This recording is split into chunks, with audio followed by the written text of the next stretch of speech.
നമ്മളിപ്പോൾ നാഷണൽ ഹൈവേയിൽ നിന്ന് ബൈന്ദൂർ എന്ന സ്ഥലത്തു നിന്ന് വലത്തോട്ട് തിരിഞ്ഞ് ഏകദേശം ഒരു 30 കിലോമീറ്റർ കാടിനുള്ളിലൂടെ പോയാലാണ് കൊല്ലൂർ എന്ന് പറയുന്ന സ്ഥലത്തെത്തുന്നത്. അവിടെയാണ് മൂകാംബിക ക്ഷേത്രം സ്ഥിതി ചെയ്യുന്നത്.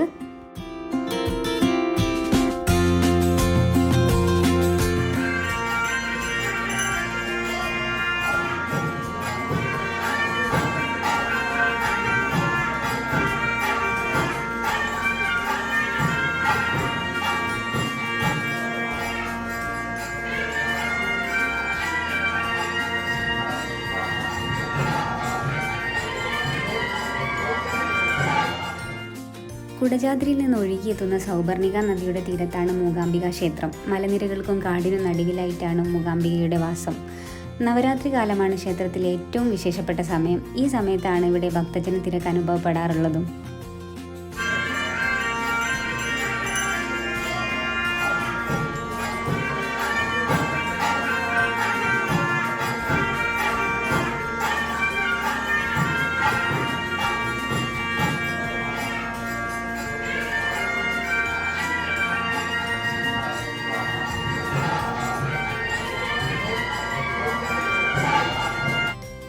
മൂകാസുരൻ എന്ന അസുരനെ ദേവി ഇവിടെ വെച്ചാണ് വധിച്ചതെന്നും അതിനാലാണ് മൂകാംബിക എന്ന പേര് വന്നത് എന്നുമാണ് കഥകൾ.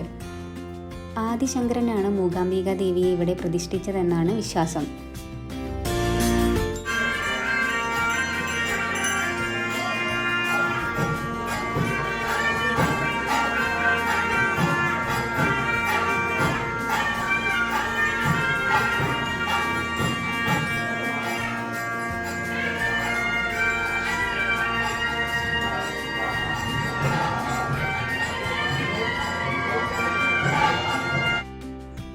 ഒരു പ്രത്യേക ഏകാന്തതയും ശാന്തതയുമാണ് കൊല്ലൂരിലേക്ക് എത്തിക്കഴിഞ്ഞാൽ. 108 ശക്തിപീഠങ്ങളിൽ വിശേഷ സ്ഥാനമാണ് കൊല്ലൂർ മൂകാംബികയ്ക്ക് നൽകുന്നത്.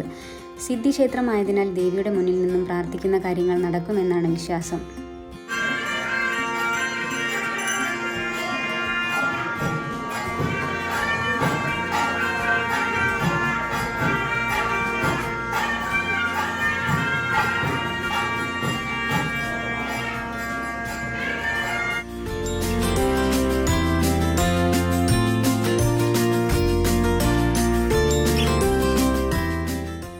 രാവിലെ 5 മണി മുതലാണ് അമ്പലത്തിൽ നട തുറക്കാറുള്ളത്. എല്ലാ ദിവസവും കുട്ടികളെ എഴുത്തിനിരുത്താനുള്ളൊരു സൗകര്യം കൂടെ ഇവിടെ ഏർപ്പെടുത്തിയിട്ടുണ്ട്.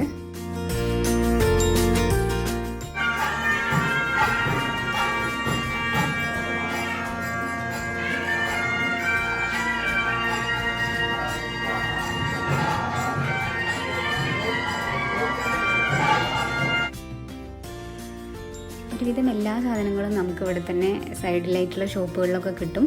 അപ്പോൾ നമുക്കിനി സൈഡിലെ കുറച്ച് ഷോപ്പിലെ കാഴ്ചകളും കൂടെ കാണാം.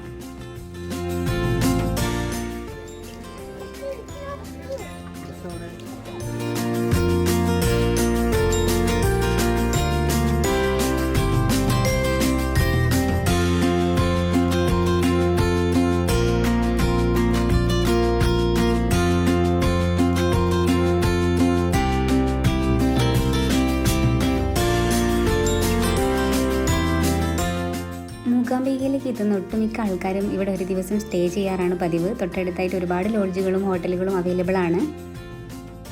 ഇന്നത്തെ വീഡിയോ എല്ലാവർക്കും ഇഷ്ടപ്പെട്ടു എന്ന് വിചാരിക്കുന്നു. പുതിയൊരു വീഡിയോ ആയിട്ട് വീണ്ടും കാണുന്നവരെ bye, have a nice day.